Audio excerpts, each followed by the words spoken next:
Hello everyone, स्वागत है आप सभी का लॉ एंड जुडिशरी क्लासेस में। मैं शिवांगी गुप्ता स्वागत करती हूँ आप सभी का आपके अपने इस यूट्यूब चैनल पे। कैसे हैं आप सभी? उम्मीद करती हूँ आप सभी बहुत अच्छे होंगे और अपनी पढ़ाई को बहुत अच्छे से जारी रख रहे हो। आज हम बात करेंगे वैदिक काल यानी कि वैदिक पीरियड से रिलेटेड जितने तरीके के जो भी एमसीक्यू एग्जाम में आए हुए हैं उन सबको हम डील करेंगे और बहुत ही अच्छी तरीके से एमसीक्यू के साथ उसके पूरे एक्सप्लेनेशन को भी समझें। ठीक है, तो आइए, स्वागत है आप सबका आज के क्लास में।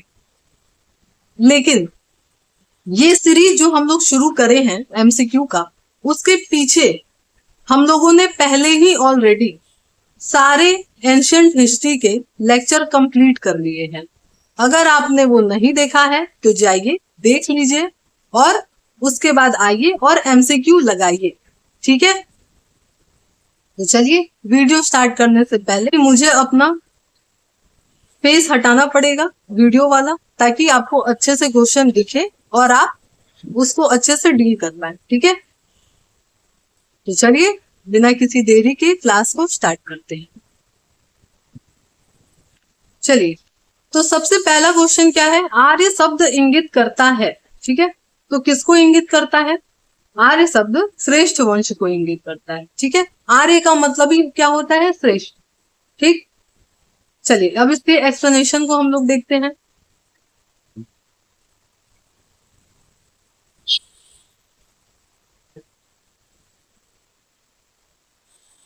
क्या लिखा है कि आर्य प्राचीन भारत, यूरोपीय एवं प्राचीन ईरानी भाषा बोलने वाले के लिए प्रयुक्त शब्द है।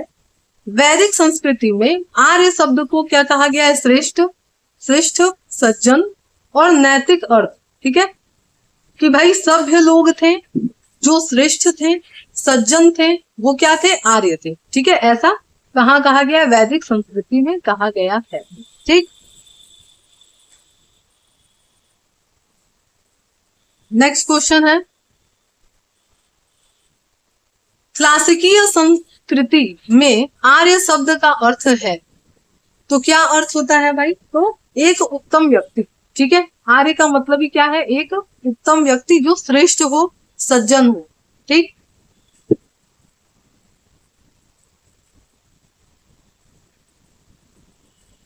इसके एक्सप्लेनेशन को देख लेते हैं। हम पढ़ दे रहे हैं, इसमें थोड़ा सा क्लियर नहीं है तो आपको दिख भी नहीं रहा होगा।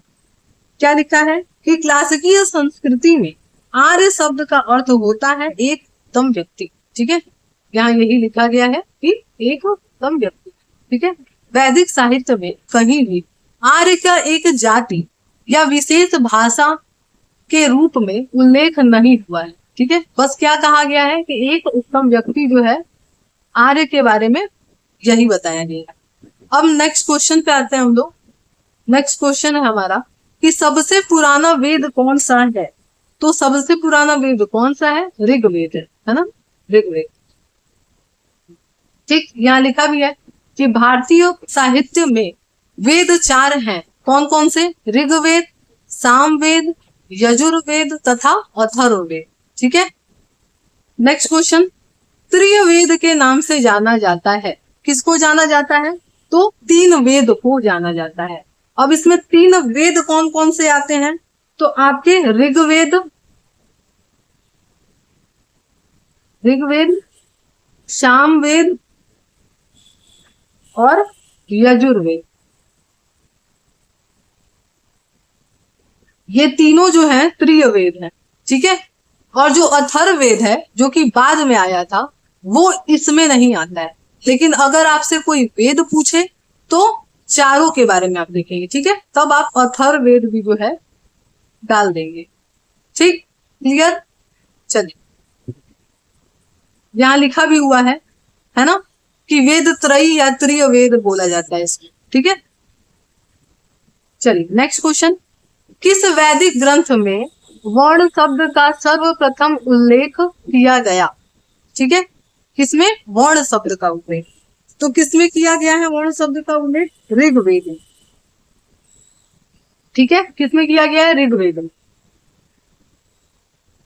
एक्सप्लेनेशन हम लोग देख लेते हैं।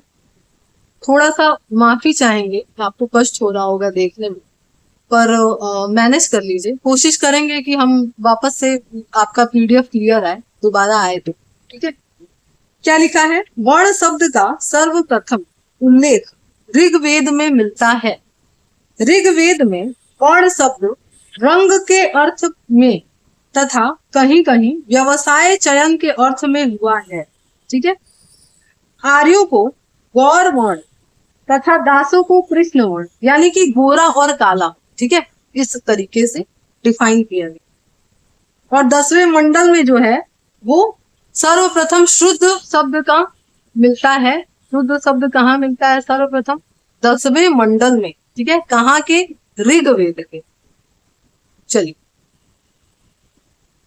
नेक्स्ट क्वेश्चन है, वर्ण व्यवस्था से संबंधित पुरुष सूक्त मूलतः पाया जाता है।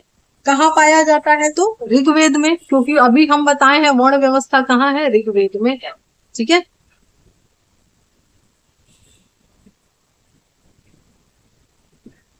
नेक्स्ट है आपका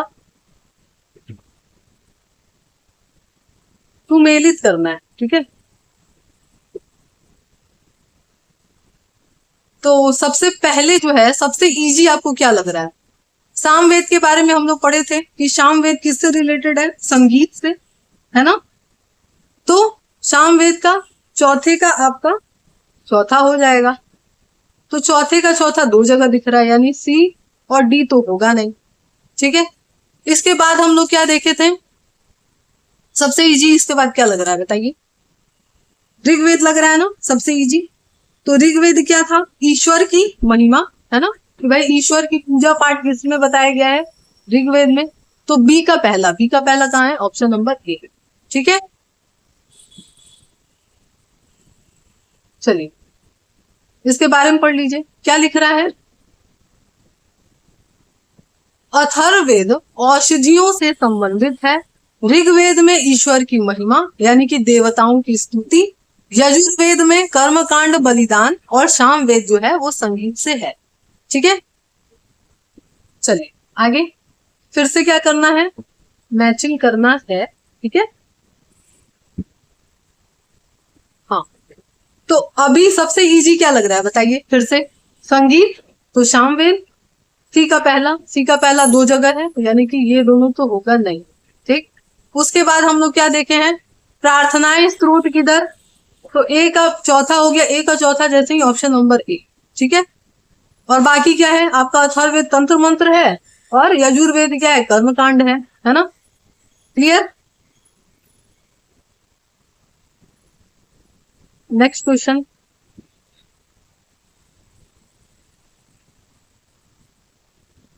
निम्नलिखित 4 वेदों में से किस एक में दुई माया और वशीकरण से रिलेटेड जो है बात कहाँ किया गया है? ठीक है, तो बताइए भाई, आराम से बता लेंगे। क्या है? अथर्ववेद है। ठीक है, अथर्ववेद। अभी हम बताए हैं कि जादू टोना वगैरह तंत्र मंत्र कहाँ है? अथर्ववेद में है। ठीक है, नेक्स्ट क्वेश्चन, ऋग्वेद में कितनी ऋचाएं हैं? ठीक है, तो कितनी है? 1028 है ना? 1028। नेक्स्ट, ऋग्वेद है क्या है?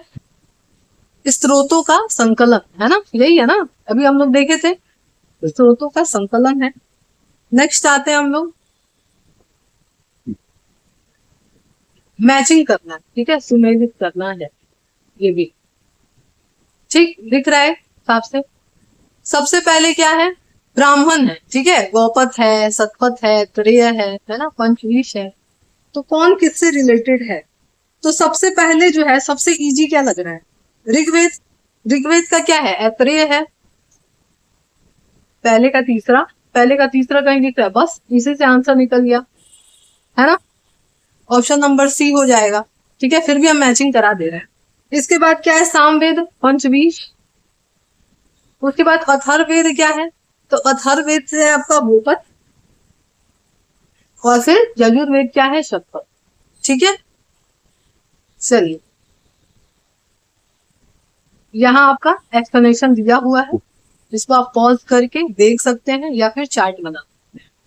वैसे लेक्चर देख लेंगे आप लोग तो जरूरत नहीं पड़ेगा आपको, अगर लेक्चर देख लेंगे तो वहां मैंने चार्ट बना करके दिया है, उसको देख कर ही आप चार्ट बना सकते हैं और आपका कॉन्सेप्ट बहुत अच्छे से क्लियर हो जाएगा।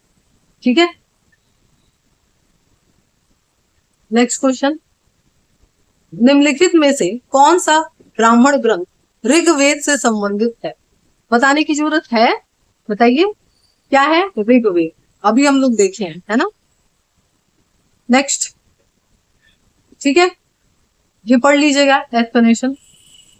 नेक्स्ट हम लोग आते हैं गौपथ ब्राह्मण संबंधित है, तो अभी हम लोगों ने देखा है किससे संबंधित है? अथर्ववेद से संबंधित, ठीक है, अथर्ववेद। नेक्स्ट, ऋग्वेद का कौन सा मंडल सोम को समर्पित है? तो कौन सा है? नौवां मंडल है, ठीक है। 10वें में क्या था बताइए? वर्ण व्यवस्था, है ना, लिखा है ना, ऋग्वेद में कुल 10 मंडल हैं, 9वें में क्या है? जो सोम है देवता, उनको समर्पित है, ठीक है। नेक्स्ट क्वेश्चन, ऋग्वेद संहिता का 9वां मंडल पूर्णतः किसको समर्पित है? तो अभी हम लोग देखे हैं सोम और इस पेय का नामाकृत देवता, ठीक है, यानी कि सोम देवता, सोम रस सुने है ना, वही, ठीक। चलिए नेक्स्ट, यज्ञ संबंधी विधि विधानों का पता कहाँ चलता है? तो य से यज्ञ, य से यजुर्वेद, ठीक है, कर्म कांड वगैरह किसमें है? यजुर्वेद में, ठीक। चलिए आगे बढ़ते हैं हम लोग। देखिए लिखा है ना यहाँ पे, यज्ञ संबंधी विधानों का पता यजुर्वेद से चलता है, ठीक है। नेक्स्ट, क्या लिखा है? निम्नलिखित में से किसका संकलन ऋग्वेद पर आधारित है? तो किसका है? सामवेद का है, ठीक है। थोड़ा सा प्रॉब्लम हो रहा होगा आप लोगों को देखने में, पीडीएफ में गड़बड़ी हो गई है, आपकी बार मैं जब कराऊंगी अरेंज तो सही तरीके से कराऊंगी, ठीक है। नेक्स्ट, भारत में किस स्थल की खुदाई से लौह धातु के प्रचलन के प्राचीनतम साक्ष्य मिले हैं? तो कहाँ से मिला है? अतरंजी खेड़ा से, ठीक है, अतरंजी खेड़ा।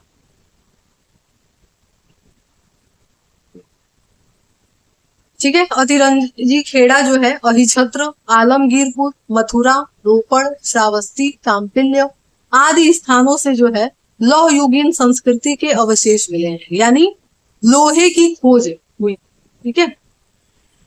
नेक्स्ट, उपनिषद पुस्तकें हैं, क्या हैं उपनिषद पुस्तकें? तो दर्शन पर आधारित, ठीक है, दर्शन। नेक्स्ट है, उपनिषदों का मुख्य विषय क्या है? तो क्या है भाई? अभी हम लोग देखे हैं, क्या है? दर्शन। नेक्स्ट, निम्नलिखित में से किस एक वैदिक साहित्य में मोक्ष की चर्चा मिली है? तो कहाँ मिलता है मोक्ष की चर्चा? उपनिषद में ही, ठीक है, उपनिषद। ये सब हम पढ़ाए हैं बहुत अच्छे से डिटेल में लेक्चर सीरीज में, अगर आपने नहीं देखा है तो जाकर के जरूर देखिए, ठीक है।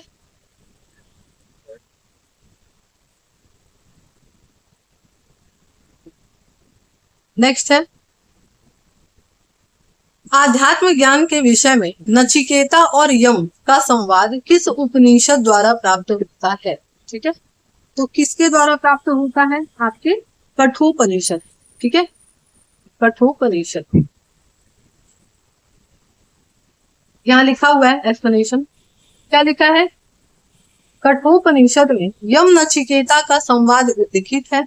इसमें आचार्य यम ने नचिकेता को उपदेश दिया, ठीक है, न इस आत्मा का कभी जन्म हुआ है, न इसकी कभी मृत्यु हुई है, यह अजन्मा, नित्य तथा शाश्वत है, ठीक है। और ऐसा कहाँ कहा गया है? कठोपनिषद। नेक्स्ट, नचिकेता आख्यान का उल्लेख मिलता है, कहाँ मिलता है? कठोपनिषद में, अभी हम लोगों ने देखा है ना। नेक्स्ट है, उपनिषद काल के राजा अश्वपति शासक थे, कहाँ के शासक थे? केकय के, ठीक है, केकय। लिखा है यहाँ पे कि उपनिषद में वर्णित राजाओं में विदेह के राजा जनक, पांचाल के राजा प्रवाहन, जाबिल, केकय के राजा अश्वपत और काशी के राजा अजातशत्रु प्रमुख थे। ठीक है, नेक्स्ट, निम्नलिखित में से वैदिक साहित्य का सही क्रम कौन सा है? तो सबसे पहले जो है आपके वैदिक साहित्य संहिताएं हैं, है ना। उसके बाद क्या है? ब्राह्मण, उसके बाद आरण्यक और उसके बाद उपनिषद।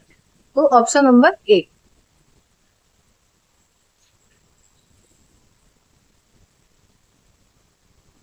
यहाँ लिखा हुआ है वैदिक संहिताएं का सही क्रम है।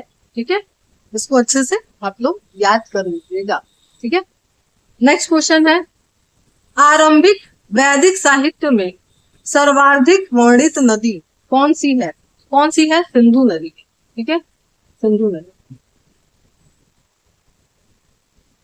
यहाँ लिखा हुआ है, एक्सप्लेनेशन देख लीजिए। सिंधु नदी का वैदिक काल में सर्वाधिक महत्व था, किसी कारण इसका उल्लेख ऋग्वेद में सर्वाधिक हुआ है। सिंधु नदी को उसके आर्थिक महत्व के कारण हिरण्यनी कहा गया है। ठीक है, नेक्स्ट, वैदिक नदी अस्कनी की पहचान निम्नलिखित नदियों में से एक से हुई है। ठीक है, किसको कहा जाता था? तो चेनाब नदी को कहा जाता था। ठीक है, चेनाब लिखा है यहाँ कि चेनाब नदी को इस नाम से जाना जाता था। ठीक है, नेक्स्ट है, ऋग्वेद में निम्नलिखित नदी का उल्लेख अफगानिस्तान के साथ का सूचक है। ठीक है, तो कौन सी नदी जो है वो अफगानिस्तान से रिलेटेड है? तो कुंभा और कुमरू। ठीक है, ये दोनों जो है अफगानिस्तान से रिलेटेड है।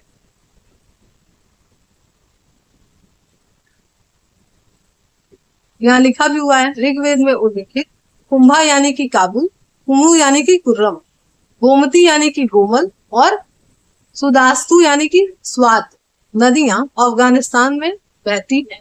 ठीक है, नेक्स्ट क्वेश्चन, वैदिक नदी कुंभा का स्थान निर्धारित है कहाँ? अफगानिस्तान में। अभी हम लोगों ने देखा है। चलिए,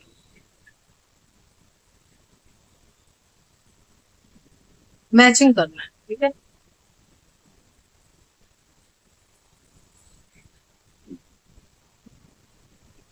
नदियां हैं और उसके नाम के हिसाब से क्या करना है? मैचिंग करना है। तो सबसे पहले कुंभा पता है, सबसे इजी क्या है? कुंभा, काबुल, पहले का दूसरा, बस निकल गया ऑप्शन। ठीक है, यहाँ पे दिया हुआ है इनके नाम के बारे में, इसको आप देख लीजिए। ठीक, कुंभा क्या है? काबुल, परुष्णी, रावी, सदानीरा गंडक और शतुद्री मतलब सतलज।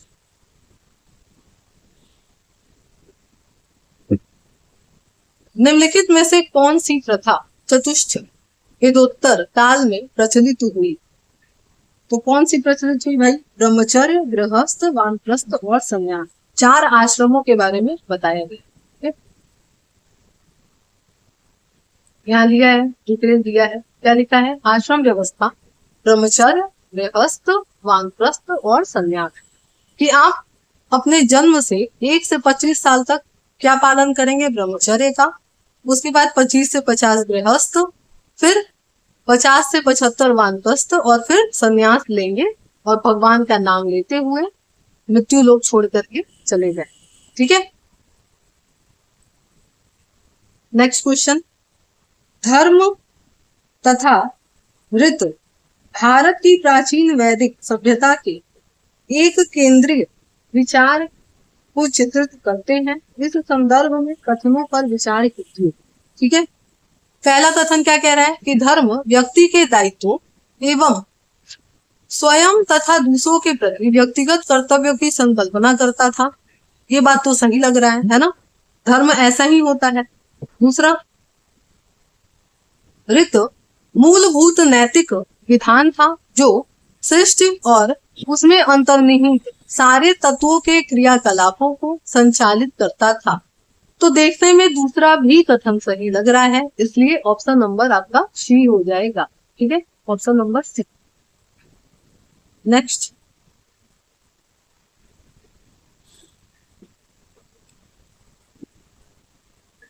क्या लिखा है? भारतीय संस्कृति के अंतर्गत नृत्य का अर्थ है, नृत्य मतलब होता क्या है? तो प्राकृतिक नियम। ठीक है, प्राकृतिक नियम। नेक्स्ट, पढ़ दे रहे हैं हम, ठीक है, इसको पढ़ दे रहे हैं, आप इसको समझ लीजिए। क्या लिखा है? निम्नलिखित वैदिक देवताओं में किसे उनका पुरोहित माना जाता था? तो किसको माना जाता था? देवता बृहस्पति को, है ना।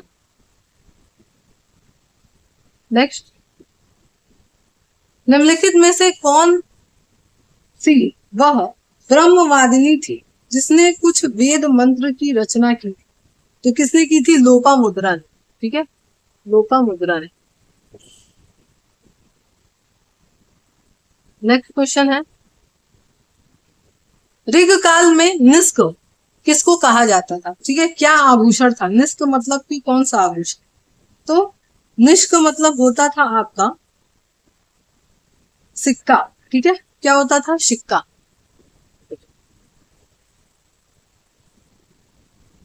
नेक्स्ट,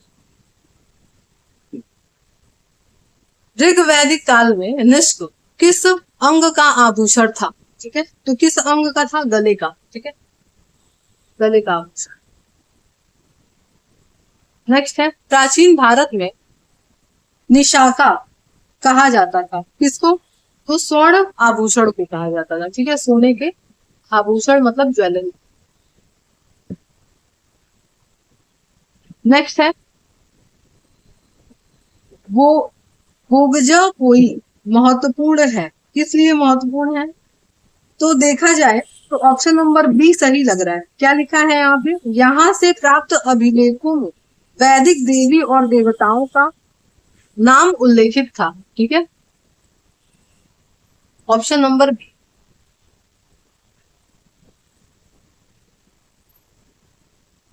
नेक्स्ट क्वेश्चन, निम्नलिखित अभिलेखों में से कौन सा ईरान से भारत में आर्यों के आने की सूचना देता है? तो कौन देता है? बोगज कोई। ठीक है, अभिलेख देता है। ठीक,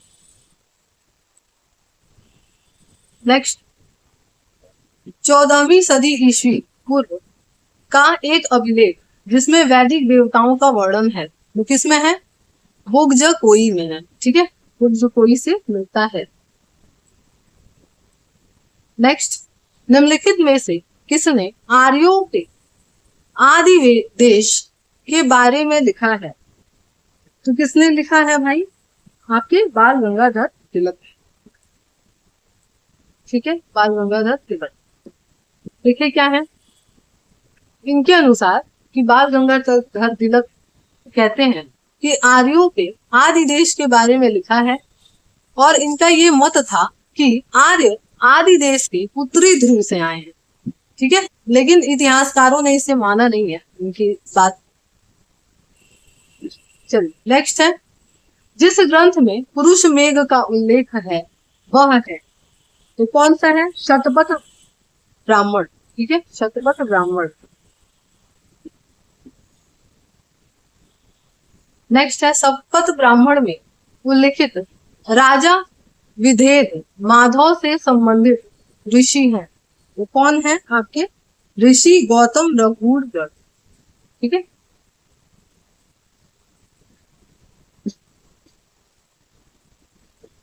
चलिए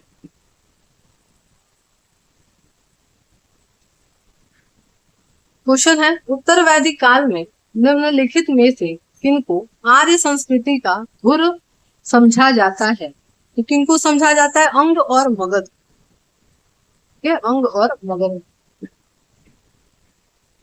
एक्सप्लेनेशन है, क्या लिखा है? अंग तथा मगध आर्य संस्कृति का धुर माना जाता है। धुर मतलब होता है केंद्र बिंदु। ठीक है, ये लोग प्राकृतिक भाषा बोलते थे, आर्य संस्कृति से प्रभाव से बाहर थे ये, और इनके प्रति तिरस्कार पूर्ण भाव प्रकट किए गए तथा यहाँ के लोग ज्वर ग्रसित होने की भावना से भी व्यक्त किए गए। और अथर्ववेद में मगध तथा अंग दोनों को दूरस्थ प्रदेश कहा गया है। नेक्स्ट, गोत्र शब्द का प्रथम मतलब सर्वप्रथम उल्लेख कहाँ है? ठीक है, गोत्र शब्द कहाँ? ऋग्वेद में। ठीक है, ऋग्वेद यहाँ लिखा हुआ है। क्या लिखा है? गोत्र शब्द का सर्वप्रथम उल्लेख ऋग्वेद में है। गोत्र शब्द का मूल अर्थ क्या होता है? गोष्ठ। ठीक है, यानी कि जहां समूचे कुल या गोधन पाला जाता हो। ठीक है, गोधन मतलब गाय। नेक्स्ट है, पूर्व वैदिक काल आर्यों का धर्म प्रमुखता था। क्या था आर्यों का धर्म? तो प्राकृतिक पूजा और यज्ञ। ठीक है,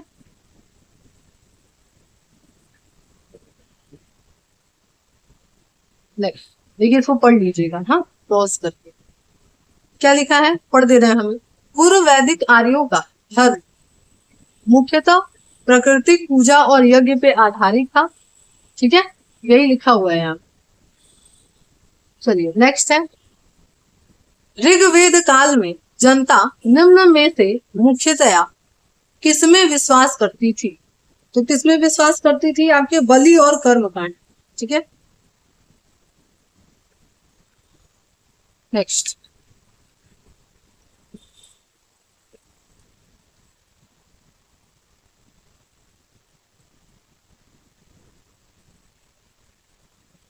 क्या लिखा है? प्रसिद्ध 10 राजाओं का युद्ध किस नदी के तट पे लड़ा गया? तो आपकी परुष्णी नदी।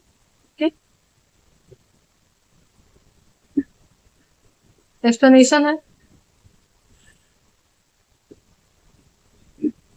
10 राग युद्ध यानी कि 10 राजाओं द्वारा परुष्णी नदी के किनारे यानी कि आधुनिक कौन सी? रावी नदी के तट पे लड़ा गया था, जिसमें अकेले जो सुदास थे राजा वो क्या हुए थे? जीत। ठीक है, नेक्स्ट क्वेश्चन, ऋग्वेद में उल्लिखित प्रसिद्ध 10 राजाओं का युद्ध किस नदी के तट पे लड़ा गया था? तो अभी हम लोग देखे हैं परुष्णी नदी। ठीक है, नेक्स्ट, निम्न में से किस नदी को ऋग्वेद में माते तमा या देवी तमा एवं नदी तमा संबोधित किया गया है? तो किसको संबोधित किया गया है? सरस्वती नदी। ठीक है, सरस्वती नदी। ठीक है, यहाँ लिखा हुआ है कि ऋग्वेद में सरस्वती को माते तमा, देवी तमा और नदी तमा का, यानी कि सबसे अच्छी माँ, सबसे अच्छी देवी और सबसे अच्छी नदी। ठीक है, नेक्स्ट, उस जनजाति का नाम बताइए जो ऋग्वैदिक आर्यों के पंचजन से संबंधित नहीं थी। तो कौन नहीं था? आपके कीकट। ठीक है, कीकट जो है वो नहीं था। नेक्स्ट, प्राचीन काल में आर्यों के जीविकोपार्जन का प्रमुख साधन क्या था? वो क्या था? शिकार। शिकार करना, क्योंकि भाई मानव कैसा था? खाना बदोश और शिकारी जीवन जीता था और स्थायी जीवन था उसका। बाद में वो धीरे धीरे कृषि करने लगा, और देखा जाए तो उत्तर वैदिक काल में जब लोहे का खोज हुआ तो क्रांतिकारी परिवर्तन आया था, है ना? ये सब हम पढ़ाए हैं आपको लेक्चर।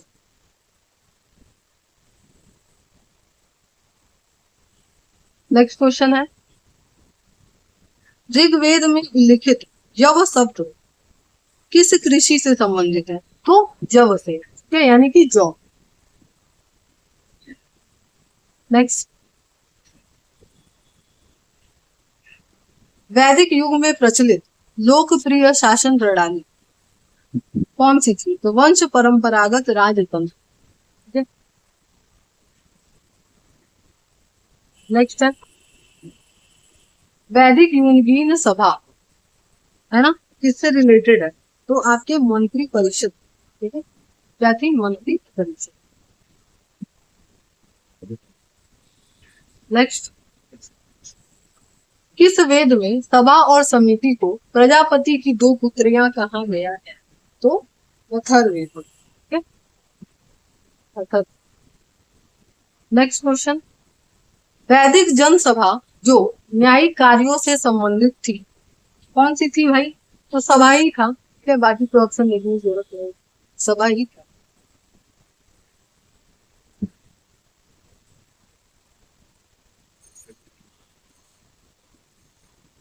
ठीक है, यहाँ लिखा भी हुआ है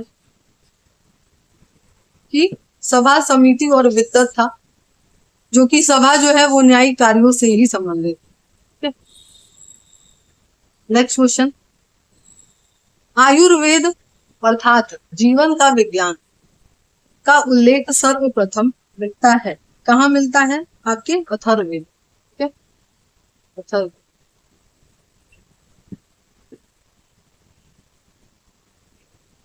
चलो नेक्स्ट, वैदिक धर्म था, क्या था वैदिक धर्म? बहुदेववाद, है ना, क्योंकि बहुत सारे भगवान की पूजा करने का उसमें किया गया था प्रावधान। नेक्स्ट है, सर्वाधिक ऋग्वैदिक सूक्त समर्पित है, किसको समर्पित है? तो इंद्र। ठीक है, इंद्र। ठीक है, सबसे ज्यादा इंद्र को है। इंद्र कौन है? वर्षा के देवता हैं। ठीक, उसके बाद कौन है दूसरे सबसे ज्यादा सर्वाधिक महत्वपूर्ण देवता? आपके अग्नि। चलिए नेक्स्ट क्वेश्चन,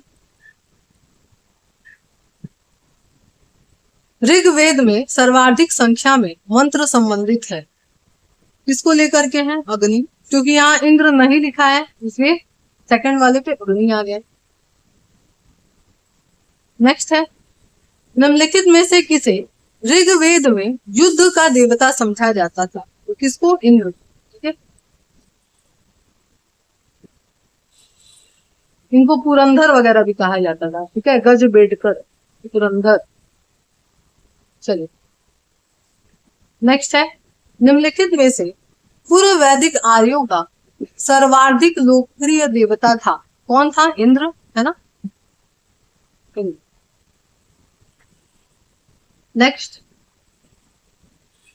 लिखा है, वैदिक देवताओं में इंद्र के विषय में विचार कीजिए। ठीक है, तो क्या कह रहा है? पहला झंझावट के देवता थे, सही है ना, सही है पहला।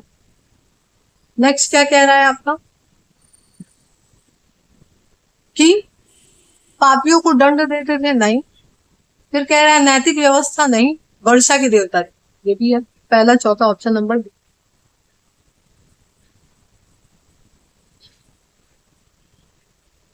नेक्स्ट, वैदिक देव मंडल में निम्न में से कौन देवता युद्ध का देवता माना जाता? तो कौन? इंद्र, है ना, इंद्र।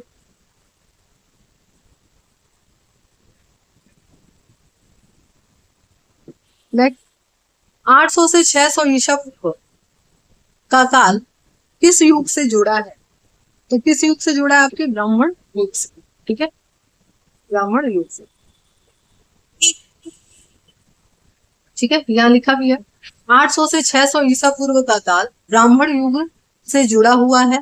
प्रायः 7वीं या 6वीं शताब्दी ईसा पूर्व से लेकर के 3री शताब्दी ईसा पूर्व तक का समय सूत्र काल इसी समय का था। ठीक है, नेक्स्ट, गायत्री मंत्र किस पुस्तक में मिलता है?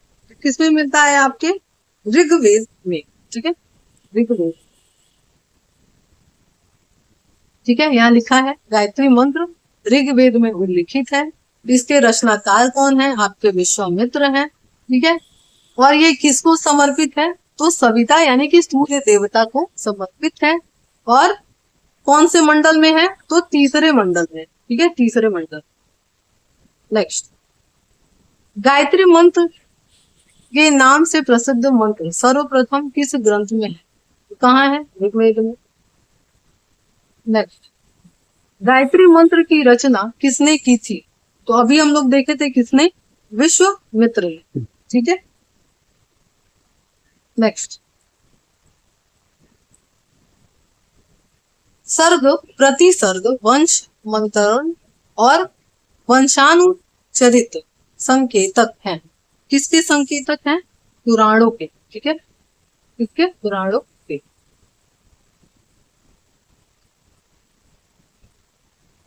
ठीक है, यहाँ लिखा हुआ है एक्सप्लेनेशन। क्या लिखा है? पुराणों में 5 प्रकार के विषयों का उल्लेख था। सर्ग, प्रतिसर्ग, वंश, मंत्र और वंशानुचरित। ठीक है, उन सबके बारे में क्या है? वर्णन। ठीक, नेक्स्ट, पुराणों की संख्या कितनी है? तो 18। ठीक है, जैसे भगवत गीता में चैप्टर है ना, 18 चैप्टर है, जैसे याद रखिएगा पुराणों में कितनी संख्या है? 18।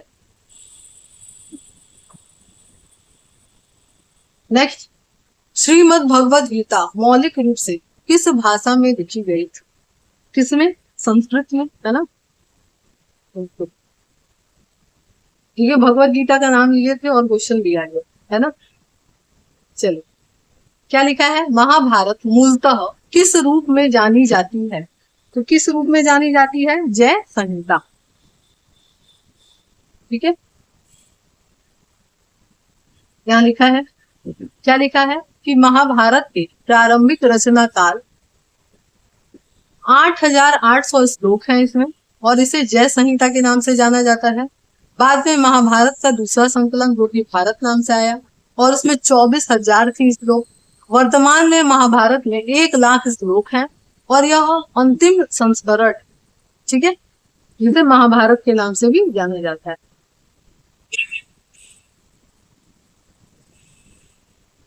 चलिए नेक्स्ट क्वेश्चन।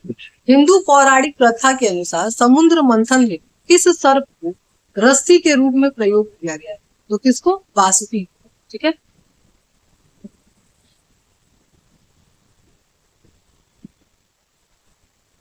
नेक्स्ट, किस काल में अछूत की अवधारणा स्पष्ट रूप से उद्धृत हो गई, मतलब आई थी? तो आपके धर्मशास्त्र के साथ। ठीक है, नेक्स्ट, ठीक है, यहाँ लिखा है ना धर्मशास्त्र, यानी कि 4 वर्ण आए थे, ब्राह्मण, क्षत्रिय, वैश्य और शूद्र। ब्राह्मण का काम क्या होता था? शिक्षा देना। क्षत्रिय का काम क्या है? रक्षा करना। वैश्य का काम क्या है? व्यापार करना। और शूद्र का काम क्या है? सबकी सेवा करना। ठीक है, नेक्स्ट, सत्यमेव जयते शब्द किस उपनिषद से लिए गए? तो इनमें से कोई नहीं। क्यों? क्योंकि मुंडुक्कोपनिषद है, इससे लिया गया है। ठीक है, अभी आगे देखेंगे। लिखा है यहाँ पे, क्या लिखा है? मुंडुक्कोपनिषद। ठीक है, दोनों अलग अलग है, ध्यान रखिएगा। यहाँ क्या लिखा है आपके? मांडुक्कोपनिषद, और ये है मुंडुक्कोपनिषद। ठीक है, तो ध्यान रखिएगा इसे। चलिए नेक्स्ट, सत्यमेव जयते किससे लिया गया है? अभी हम लोग देखे हैं किससे? मुंडक उपनिषद। ठीक, चलिए नेक्स्ट क्वेश्चन। भारतीय प्रतीक पर उत्कीर्ण सत्यमेव जयते कहाँ से लिया गया है? तो मुंडक उपनिषद से। छोटे छोटे क्वेश्चन हैं लेकिन आते हैं एग्जाम, तो ध्यान रखिएगा इस। नेक्स्ट क्वेश्चन है, तमसो माँ ज्योतिर्मय कथन मूलतः कहाँ से लिया गया? तो उपनिषद का है। ठीक है, उपनिषद का।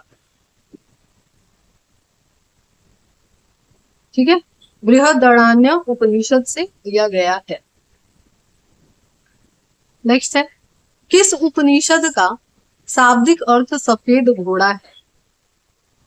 तो किसका है? इनमें से कोई नहीं है। ठीक है, क्योंकि वो श्वेताश्वर उपनिषद से लिया गया है। ठीक है, आगे हम लोग अभी देखेंगे क्या लिखा है। श्वेताश्वर उपनिषद से लिया गया है। ठीक है,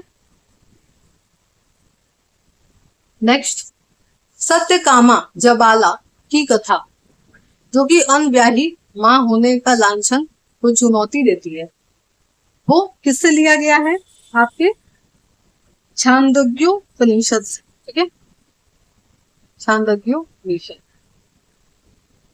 ठीक है, यहाँ क्या लिखा है कि जबाला जो है महर्षि गौतम के शिष्य थे, जिनकी माता का नाम जबाला था। सत्यकाम जवाला की कथा जो अनव्याही मां होने के लांछन को चुनौती देती है, इसी कथा छांदोग्योपनिषद में उल्लिखित। नेक्स्ट, ऋग्वेद की मूल लिपि थी, कौन सी थी ऋग्वेद की मूल लिपि? आपकी ब्राह्मी। ठीक है, कौन सी थी? ब्राह्मी। ठीक है, ऑप्शन नंबर डी। नेक्स्ट, वैदिक कर्म कांड में गीता का संबंध किससे है? तो किससे है? आपके ऋग्वेद से। ठीक है, ये भी पेज थोड़ा सा गड़बड़ हो गया है, लेकिन हम पढ़ दे रहे हैं, इसको ध्यान से सुनेंगे आप तो क्लियर हो जाएगा। ठीक है, नेक्स्ट है, अवेस्ता और वैदिक में समानता थी, क्या समानता थी? तो ये दोनों जो है ईरान से संबंधित। ठीक है, नेक्स्ट है, वैदिक काल के, इसको छोड़ देते हैं, साफ से नहीं दिख रहा, कुछ भी नहीं दिख रहा। ठीक है, इसको हटा दे रहे हैं, यहाँ पे आइए, यहाँ से हम लोग देखते हैं अपना अगला क्वेश्चन क्या लिखा है। ऋग वैदिक काल के प्रारंभ में निम्नलिखित में से किसे महत्वपूर्ण मूल्यवान संपत्ति समझा जाता था? किसको समझा जाता था? गाय को। ठीक है, गाय को। रीजन क्या था इसका? क्या लिखा है? ऋग वैदिक काल के प्रारंभ में गाय को महत्वपूर्ण संपत्ति समझा जाता था। इस काल में गाय मुख्यतः विनिमय का माध्यम होती थी। ठीक है, यही कारण है कि इनको जो है महत्वपूर्ण संपत्ति समझा जाता था। ठीक है, नेक्स्ट, प्राचीन भारतीय समाज के प्रसंग में निम्नलिखित शब्दों में से कौन सा शब्द शेष तीन वर्ग से संबंधित नहीं है? तो कौन नहीं है भाई? बताइए। कोश नहीं है, बाकी सब तो है ना। नेक्स्ट, संस्कारों की कुल संख्या कितनी है? कितनी है? 16 है ना, 16 संस्कार होते हैं मनुष्य के। नेक्स्ट, जीविकोपार्जन हेतु वेद वेदांग पढ़ाने वाले को कहते क्या है? तो क्या कहते हैं? उपाध्याय। ठीक है, ठीक है, यहाँ दिया हुआ है कि वैदिक काल में जीविकोपार्जन हेतु वेद वेदांग पढ़ाने वाले को हम लोग अध्यापक यानी कि उपाध्याय कहते थे, और ये गुरुकुल की स्थापना करते थे और अपने शिष्यों को ज्ञान देते थे। ठीक है, तो यहाँ पे हमारा वैदिक काल से रिलेटेड सारे एमसीक्यू खत्म। ठीक है, उम्मीद करते हैं आज का लेक्चर आपको पसंद आया होगा, एमसीक्यू वाला। अगर पसंद आया है तो वीडियो को लाइक जरूर करिएगा, चैनल को सब्सक्राइब नहीं किया है तो सब्सक्राइब कर लीजिएगा और बेल आइकन को प्रेस कर लीजिएगा। और साथ ही साथ एक छोटी सी नोटिफिकेशन, अगर आप मेरे साथ जुड़ करके पढ़ना चाहते हैं तो बिल्कुल पढ़ सकते हैं। करना क्या है इसके लिए, इस नंबर पे आप मैसेज दीजिए और क्लास से रिलेटेड जो भी इंफॉर्मेशन लेनी है आप ले सकते हैं। ठीक है, नंबर है